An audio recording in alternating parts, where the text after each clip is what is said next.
So, kamusta mga responsible drivers? So, ngayon, two wheels muna tayo kasi mahal ang gasolina. Ito, medyo naninibago tayo kaya nangangamote.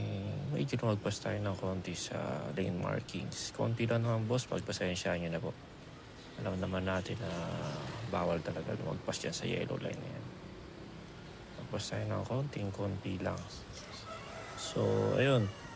Marami nangyari sa video na to eh. So, yun.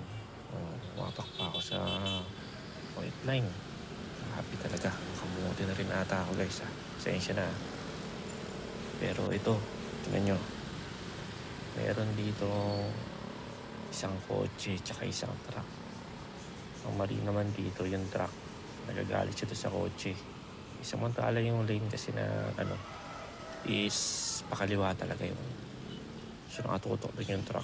Kaya maya makapansin nyo may maingay na truck dyan eh. Kasi hindi siya pinapadaan ng kotse. Para naman kasi yung kotse is kakaliwa. Ayan o. Pipilitin siyang padiretso yun yung kotse. Sa tamang lane naman yung kotse. Hindi lang natin sure kung nakasignal ba siya nung malayo pa lang. O bigla lang huminto. Kumaliwa. So, pinibigyan naman siya ng kotse na sa kanan niya. Pero yung bubosina pa. Nakala mo siya yung nasa tamang lane. Kulit eh, no?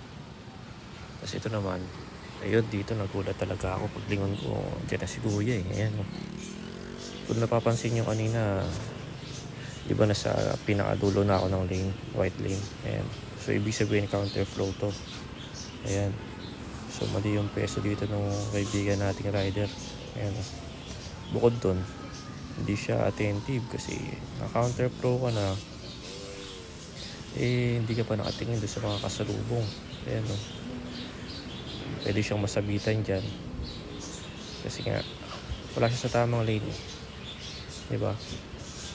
Ayan o. Tapos yung iba naman, baka sila naman yung magkagit-gitan sa pag-iwas dito sa rider na to.